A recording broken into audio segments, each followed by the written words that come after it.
মানুষ মনে করছে বলে আসলে এভাবে ঢালাও কথা না বলে উনি কি মনে করছেন সেটা যদি স্পষ্ট করতেন তাহলে আমার পক্ষে এ বিষয়ে জবাব দেওয়াটা সহজ হতো। উনি যদি বলতেন যে উনি মনে করছেন যে সরকার নির্বাচন করতে চান না, তাহলে হয়তো এ বিষয়ে কথা বলাটা আরও সহজ হতো। আমরা যেটুকু দেখি বিএনপির যারা নীতি নির্ধারক আছেন, বিএনপির চেয়ারপারসন আছেন এবং বিএনপির মহাসচিব আছেন, ওনারা কিন্তু ওনাদের কথাবার্তায় কিন্তু এরকম কোনো কথা নিজেরা বলেননি যে ওনারা নিজেরা বিভ্রান্ত। ওনারা বরাবর মানুষের কথা বলে বিষয়টা আরেক দিকে বা অন্যদের উপর দিয়ে ওনারা নিজেরা আসলে এক ধরনের দায় এড়ান বলে আমরা মনে করি। জি, রিফাত রশিদ, উপদেষ্টা আসিফ মাহমুদ তার বইতে লিখেছেন, শুনলাম হাসনাত আবদুল্লাহ ও সার্জিস আলম সেনাবাহিনীর গাড়িতে করে ক্যান্টনমেন্টে যাচ্ছে। শুনে আমার মনটা খুবই বিক্ষুব্ধ হয়ে উঠল। সঙ্গে সঙ্গে হাসনাত আবদুল্লাহকে ফোন করে বললাম, ক্যান্টনমেন্টে গেলে আপনাদেরও জাতীয় বেঈমান ঘোষণা করা হবে। আসিফ মাহমুদের বইয়ের লেখাটি নিয়ে আপত্তি জানিয়েছেন বৈষম্য বিরোধী আন্দোলনের সমন্বয়ক হাসনাত পড়েছে, তারা লিখেছেন। জি জি জি জি, দক্ষিণাঞ্চলের মুখপাত্র, এখানে ডেজিগনেশনটা ভুল লেখা আছে। আচ্ছা, যাই হোক, কমেন্ট করেছেন তিনি এবং কমেন্টে লিখেছেন, লাস্ট প্যারাটা fabricated, just distortion of history. আমরা ক্যান্টনমেন্টে যাওয়ার প্রশ্নই আসে না, কারণ বাজার থেকে জোনায়েদ সাকিব ভাই আমাদের গাড়িতে তোলেন, গাড়ি বিশ্ববিদ্যালয়ের দিকে যাচ্ছিল, আসিফ প্রথমে কল দিয়ে বলে এএফপির অফিসে যেতে। অভ্যুত্থানের 8 মাস না পেরোতেই আসলে ইতিহাস নিয়ে একদম অভ্যুত্থানের সামনে সারিতে যারা আছেন তাদের মধ্যে কি বলবো, মতভেদ, হালকা গাঢ় যেটাই হোক মতভেদ দেখতে পাচ্ছি। এটা কেমন হলো বিষয়টা? আচ্ছা, যখন আসিফ মাহমুদ যিনি এই বইটা লিখেছেন তিনি কিন্তু একটা কথা স্পষ্টভাবে বলেছেন যে এইটা তার দৃষ্টিতে, সে যেভাবে জুলাই গণঅভ্যুত্থান দেখেছে এটা আসলে তার কথাবার্তা, সে যেভাবে আসলে দেখেছে। জুলাই গণঅভ্যুত্থানের প্রত্যেকটা মানুষের ইন্ডিভিজুয়াল একটা ইতিহাস আছে। দেখুন, জুলাই গণঅভ্যুত্থান পরবর্তী সময় আসিফ মাহমুদ এবং আমি রুমমেট ছিলাম, আমার যে জুলাই গণঅভ্যুত্থানের যে জার্নি, আসিফ মাহমুদের এক না, আসিফ মাহমুদ নাহিদ ইসলাম একসাথে ছিলেন, আসিফ মাহমুদ এবং নাহিদ ইসলামের এক না। প্রত্যেকটা মানুষের ইন্ডিভিজুয়াল আসলে জুলাই গণঅভ্যুত্থানের জার্নির আলাদা। আপনি একভাবে বলবেন, আপনি যেভাবে দেখছেন আপনি সেভাবে বলবেন, আমি যেভাবে দেখেছি আমি সেভাবে বলবো। নাহিদ ইসলাম গতকালকে যখন এই বইয়ের প্রকাশনা যে অনুষ্ঠানটা হয়ে ওইখানের ভিতরে বলছিল যে আমাকে যখন ডিবি বা হলো গিয়ে যারাই আসলে ইন্টেলিজেন্স তুলে নিয়ে যায় তারা আমাকে মারছিল, কিন্তু আমার থেকে কিছু বের করতে পারিনি, কারণ আমি অনেক কিছু ইচ্ছা করে জানতাম না, যাতে করে আমাকে যদি টার্গেট করা হয়, আমাকে যদি টর্চারও করা হয়, তারা আমার থেকে আসলে ইনফরমেশন বের করতে না পারে। অনেকগুলো স্ট্র্যাটেজি ছিল। এবং জুলাই গণঅভ্যুত্থানে আমরা একটা জিনিস আসলে পলিসি আকারে নিয়েছিলাম, আমরা কোনো কেন্দ্রীয় নেতৃত্ব বানাবো না, একক নেতৃত্ব তৈরি করবো না, একক নেতৃত্বের আন্ডারে আমরা আসলে আন্দোলন বলি আর পলিটিক্যাল পার্টি বলি, সব জায়গার ভিতরে এই প্রসেসটা বা এই মডেলটা শিফট করতে চেয়েছি যে আমরা কখনো একক নেতৃত্ব রাখবো না। আমরা ফার্স্ট লেয়ার সেকেন্ড লেয়ার অনেকগুলো শিফট করেছি, একজন এক একটা সেক্টর দেখো তো এক একটা জিনিস যাতো। প্রত্যেকটা মানুষের আসলে জুলাইয়ের ইতিহাস, জুলাইয়ের যে পার্সপেক্টিভ দেখার ইতিহাস আলাদা। এই যে আপনারা যে বললেন যে আলী হাসান জোনায়েদরা বা রাফি সালমান রিফাতরা আসলে নতুন রাজনৈতিক দল খুলছেন, তারা আসলে নিজেদের মতো করে আসলে জুলাইয়ের ইতিহাস বর্ণনা করছেন বলে আসলে অনেকে বলছেন ফ্যাব্রিকেটেড। প্রত্যেকের আসলে জুলাইয়ের একটা আলাদা জার্নি আছে। আমরা একটা কথা সবার কাছে রিকোয়েস্ট করব বা বলবো, জুলাই গণ অভ্যুত্থান নিয়ে আপনি যখন যে ইতিহাসটাই যারাই লিখবেন তারা যাতে এখানের ভিতরে সত্য হয়। আসিফ মাহমুদের ওই দিনের যে ঘটনাটা যে হলো গিয়ে চ্যানেল 24 অফিসের ওই ঘটনার ওই সময়ের ভিতরে যারা উপস্থিত ছিলেন সবাই এই কথাটাই বলেছেন, আসিফ মাহমুদ যে কথা বলছে সেটা সত্য। কারণ টিভি ক্যামেরা যখন দেখতেছিলেন যে হাসনাত সার্জিসরা হলো গিয়ে সেনাবাহিনীর কাছে জুনায়েদ সাকির সাথে হলো গিয়ে কোনো একটা দিকে যাচ্ছে, অবভিয়াসলি আপনি ওই সময়ের ভিতরে যখন কিনা সেনাবাহিনী আহ্বান করছে এবং আমরা বলছিলাম যে ক্যান্টনমেন্ট থেকে হলো গিয়ে দেশের ইতিহাস রচিত হবে না, বাংলাদেশের ইতিহাস, বাংলাদেশের মানুষের ভাগ্য নির্ধারিত হবে জনতার মঞ্চ থেকে।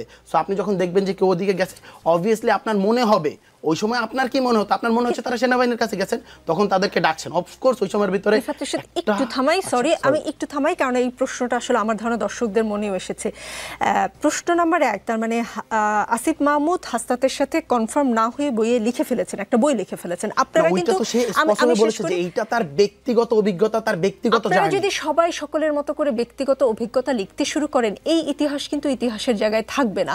হাসনাত আবদুল্লাহ বলছেন তিনি ক্যান্টনমেন্টে যাননি, আসিফ মাহমুদ বলছেন তিনি ক্যান্টনমেন্টের দিকে যাচ্ছিলেন। এটা কিন্তু ইতিহাসে এক ধরনের দ্বিধা দ্বন্দ্ব তৈরি করে। আমি একটা কথা বলতে চাই, যে স্পষ্ট করে বলতে চাই, আসিফ মাহমুদ কখনোই বলেনি এটি জুলাই গণ অভ্যুত্থানের ইতিহাস লিখছেন। সে বলছে আমার ব্যক্তিগত অভিজ্ঞতা, কাইন্ড অফ দিনলিপি, প্রত্যেকটা মানুষ হয়ে থাকবে। রিফাত রশিদ, বরঞ্চ আপনার যে পোস্ট সেটা থেকে আমি একটু পড়ে শোনাই। 5ই আগস্ট প্রেস কনফারেন্স শুরুর সময় আমি শুরুতে আসিফ ভাইয়ের পাশে বসেছিলাম। যখন হাসনাত ভাই আসেন তখন হাসনাত ভাই আমাকে বলেন সরে গিয়ে একটু জায়গা করে দেওয়ার জন্য। আমি হাসনাত ভাইয়ের জন্য চেয়ার ছেড়ে দিই এবং বর্তমানে সাদিক কায়েম ভাই যেই চেয়ারে বসা আমি সেখানে ছিলাম। তখন নাহিদ ভাই আর আসিফ ভাই আমাকে বলেন, তোর কাছে আমার একটা রিকোয়েস্ট আছে, ওইটা একটু রাখতে হবে, তুমি সরে গিয়ে ওনার একটু বসতে দাও, নাইলে প্রেস কনফারেন্স শুরু করা যাচ্ছে না, উনি দাঁড়িয়ে থাকে, ব্যাপারটা দৃষ্টিকটু দেখাচ্ছে, একটু কনসিডার করো। তখন চেয়ারগুলোকে একত্রিত করে আমি সরে গিয়ে তাকে জায়গা করে দিই। সবার শেষে আপনি লিখেছেন, সাদিক কায়েম ভাইকে চেয়ার ছাড়ার জন্য আমার আগের দিন কোনো আফসোস হয় নাই। ওই দিন যদি আমি রাকিব ভাইকে পাইতাম তাহলে আমি নিজে চেয়ার ছেড়ে দিয়ে, রাকিব মানে ছাত্রদলের প্রেসিডেন্টের কথা বলছেন আপনি, দাঁড়িয়ে থেকে হলেও রাকিব ভাইকে সম্মান দিতাম। পুরো অভ্যুত্থানে রাকিব, সাদিক ভাইয়ের মতো অন্তত 10 জন মানুষ আছে যাদের জন্য আমার চেয়ার ছেড়লে আফসোস হতো না, কিন্তু আজকে আমার কেন যেন মনে হচ্ছে আমার সাদিক ভাইয়ের জন্য চেয়ারটা ছেড়ে দেওয়া উচিত হয়নি। একটা ছবির একটা ফ্রেমে একজন মানুষের চেহারা থাকলেই সে গণ অভ্যুত্থানের মহানায়ক হবে, আর ছবিতে চেহারা না দেখা গেলে তাকে মাইনাস করা হবে, এমন রাজনৈতিক ন্যারেটিভ আমি বুঝতাম না, এখনো বুঝি না আর কি। কেন চেয়ার ছেড়ে দেওয়া উচিত হয়নি, এবং আপনি ধরনের বক্তব্য দেন জুলাই গণ অভ্যুত্থানের ইতিহাসটা 20 বছর পর কেমন হবে বলে আপনারা মনে করেন? ইতিহাসটা আমি যেই স্ট্যাটাসটা দিয়েছিলাম তার পূর্বে একটা কারণ ছিল। আসিফ মাহমুদ যে বইটা প্রকাশ করেছেন সেই বইয়ের ভিতরে একটা হলো গিয়ে দীপ মালাকারের যে ছবিটা তোলা ছিল, আচ্ছা দীপ মালাকারের যে ছবিটা ছিল সেই ছবিটাকে প্রথমা প্রকাশনে অবভিয়াসলি তাদের যেই সংবাদ মাধ্যম আছে বা তাদের যেটা আছে সেই ছবিটাই সে দিবে, কারণ এটাতে তার কপিরাইটের ঝামেলা নেই, এইটাতে করা হবে। কিন্তু সেইখানে একটা ছবি, যেই ছবিতে সাদিক কায়েমের চেহারা দেখা যাচ্ছিল, সেই ছবিটা কেন এইখানে দেওয়া হয়নি এই কথা বলা হচ্ছিল। পুরো সোশ্যাল মিডিয়া আপনি দেখলেই দেখতে পারবেন যে উত্তাল হয়ে গিয়েছিল, আমাদের গালিগালাজ করা হচ্ছিল এই জায়গা থেকে, যে বিশেষ করে আসিফ মাহমুদকে গালিগালাজ করা হচ্ছিল এই থেকে, যে এই আসিফ মাহমুদ জুলাই গণ অভ্যুত্থান থেকে সাদিক কায়েমকে মাইনাস করেছে। কে কোন ছবিটা ইউজ করা হবে, যার যেটার কপিরাইটস আছে সে তো সেই ছবিটা ইউজ করবে। আপনি কোথাও আপনাকে দেখলেন না, এবং না দেখার সাথে সাথেই আপনি বললেন যে সেখানের ভিতর থেকে আপনাকে মাইনাস করা হচ্ছে। সেই ছবিতে তো আমি নেই, সেই ছবিতে হান্নান মাসুদ নেই, সেই ছবিতে তো জুলাই গণ অভ্যুত্থানের অন্যতম মহানায়ক মাইন সরকার চেয়ারই পাননি, সে পিছনে গিয়ে দাঁড়িয়েছিলেন। এরা কি কোনোদিন ক্লেম করেছিল যে আমি যেহেতু আমার ছবিটা দেখা যাচ্ছে না তাই হলো গিয়ে আমাকে জুলাই গণ অভ্যুত্থান থেকে মাইনাস করে দেওয়া হচ্ছে? আমরা মনে করি যে যেহেতু হলো সাদিক কায়েমকে আসলে আমরা 5 আগস্টের আগে সেভাবে মিডিয়ার সামনে দেখতে পাইনি, সো এই জন্যই আর কি, যেহেতু ওই দিনই আসলে তার যে প্রথম অ্যাড্রেস করা হয়েছিল এই জিনিসটাকে তারা, আপনাদের মহাসচিব মির্জা ফখরুল ইসলাম সাহেবের পাশেই গোলাম পরোয়ার সাহেব বসা, তিনি আজকে বলেছেন অবিলম্বে জাতীয় নির্বাচনের রোডম্যাপ ঘোষণা করা উচিত। গোলাম পরোয়ার সাহেব মানে জামাত ইসলামের সেক্রেটারি জেনারেল, তিনি বলেছেন যে অহেতুক কোনো বিলম্ব না করে জাতির আশা আকাঙ্ক্ষা পূরণের জন্য প্রয়োজনীয় সংস্কার কার্যক্রম শেষ করতে যতটুকু সময়ের প্রয়োজন সেই সময়ের মধ্যে সংস্কার সম্পূর্ণ করে অবিলম্বে নির্বাচনের তারিখ ও রোডম্যাপ ঘোষণা করা উচিত। মানে তিনি কি আসলে মির্জা ফখরুল ইসলাম সাহেবের ঠিক পাশে বসার জন্য মানে নির্বাচনের কথা বললেন, নাকি এখন? এই ইতিহাসটা আমি যেই স্ট্যাটাসটা দিয়েছিলাম তার পূর্বে একটা কারণ ছিল। আসিফ মাহমুদ যে বইটা প্রকাশ করেছেন সেই বইয়ের ভিতরে একটা হলো গিয়ে দীপ মালাকারের যে ছবিটা তোলা ছিল, আচ্ছা দীপ মালাকারের যে ছবিটা ছিল সেই ছবিটাকে প্রথমা প্রকাশনে অবভিয়াসলি তাদের যেই সংবাদ মাধ্যম আছে বা তাদের যেটা আছে সেই ছবিটাই সে দিবে, কারণ এটাতে তার কপিরাইটের ঝামেলা নেই, এইটাতে করা হবে।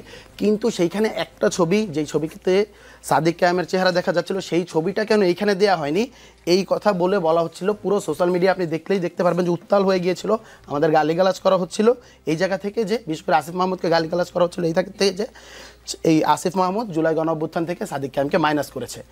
কে কোন ছবিটা ইউজ করা হবে, যার যেটার কপিরাইটস আছে সে তো সেই ছবিটা ইউজ করবে।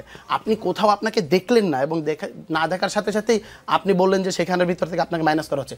সেই ছবিতে তো আমি নেই, সেই ছবিতে হান্নান মাসুদ নেই, সেই ছবিতে তো জুলাই গণ অভ্যুত্থানের অন্যতম মহানায়ক মাইন সরকার চেয়ারই পাননি, সে পিছনে গিয়ে দাঁড়িয়েছিলেন। এরা কি কোনোদিন ক্লেম করেছিল যে আমি যেহেতু আমার ছবিটা দেখা যাচ্ছে না তাই হলো গিয়ে আমাকে জুলাই গণ অভ্যুত্থান থেকে মাইনাস করে দেওয়া হচ্ছে? আমরা মনে করি যে যেহেতু হলো সাদিক কায়েমকে আসলে আমরা 5 আগস্টের আগে সেভাবে মিডিয়ার সামনে দেখতে পাইনি, সো এই জন্যই আর কি, যেহেতু ওই দিনই আসলে তার যে প্রথম অ্যাড্রেস করা হয়েছিল এই জিনিসটাকে তারা, আপনাদের মহাসচিব মির্জা ফখরুল ইসলাম সাহেবের পাশেই গোলাম পরোয়ার সাহেব বসা, তিনি আজকে বলেছেন অবিলম্বে জাতীয় নির্বাচনের রোডম্যাপ ঘোষণা করা উচিত। গোলাম পরোয়ার সাহেব মানে জামাত ইসলামের সেক্রেটারি জেনারেল, তিনি বলেছেন যে অহেতুক কোনো বিলম্ব না করে জাতির আশা আকাঙ্ক্ষা পূরণের জন্য প্রয়োজনীয় সংস্কার কার্যক্রম শেষ করতে যতটুকু সময়ের প্রয়োজন সেই সময়ের মধ্যে সংস্কার সম্পূর্ণ করে অবিলম্বে নির্বাচনের তারিখ ও রোডম্যাপ ঘোষণা করা উচিত। মানে তিনি কি আসলে মির্জা ফখরুল ইসলাম সাহেবের ঠিক পাশে বসার জন্য মানে নির্বাচনের কথা বললেন, নাকি এখন